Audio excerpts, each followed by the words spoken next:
বিশ্বকাপজয়ী Argentine তারকা Rodrigo de Paul এবার major league সকারে স্প্যানিশ ক্লাব অ্যাটলেটিকো মাদ্রিদ থেকে তিনি যোগ দিয়েছেন ইন্টার মায়ামিতে। প্রথমে ধারে 2025 মৌসুম পর্যন্ত খেলবেন তিনি, তবে চাইলে 2029 পর্যন্ত স্থায়ীভাবে চুক্তি করার সুযোগ রয়েছে। 31 বয়সী এই মিডফিল্ডারকে বলা হয় এল মোটারসিতো, মানে ছোট ইঞ্জিন, কারণ মাঠে তার দৌড়, ক্ষিপ্রতা আর বল কন্ট্রোলের প্রতিপক্ষের জন্য সবসময় হুমকি। ক্লাবের হয়ে অনুশীলনে দ্রুতই যোগ দিচ্ছেন তিনি। মায়ামিতে যোগ দেওয়ার পর ডিপল বলেছেন, আমার এখানে আসার মূল কারণ হচ্ছে চ্যালেঞ্জ নেওয়া, ট্রফি জেতা এবং ইন্টার মায়ামির ইতিহাসে নিজের নাম লেখানো। এই ক্লাবটি ভবিষ্যতে অনেক দূর যাবে এবং আমি তার অংশ হতে চাই। ইন্টার মায়ামির সহ মালিক ডেভিড বেকহাম বলেছেন, আমি রদ্রিগোকে অনেক দিন ধরেই অনুসরণ করছি।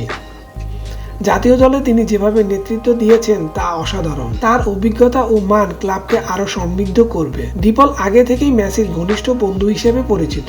জাতীয় দলের হয়ে একাধিকবার মেসির পাশে থেকে যুদ্ধ করেছেন তিনি। এবার ক্লাব পর্যায়েও তার সঙ্গে মাঠ কাঁপাতে প্রস্তুত। ইতিমধ্যে ইন্টার মায়ামির হয়ে খেলেছেন মেসি, সুয়ারেজ, বুস্কেট, আলভা। এবার সেই দলে যুক্ত হলেন ডিপল। তার লক্ষ্য ক্লাবটির ইতিহাসে প্রথমবারের মতো লিগ শিরোপা জেতা। ক্লাবের ম্যানেজিং ওনার জর্জ মার্শ বলেন, আমরা এমন একটি দল গড়তে চাই যেটা আমাদের সমর্থকদের স্বপ্ন দেখাতে পারে। রদ্রিগের মতো বিশ্বকাপজয়ী খেলোয়াড় আমাদের সেই লক্ষ্য পূরণে বড় ভূমিকা রাখবে।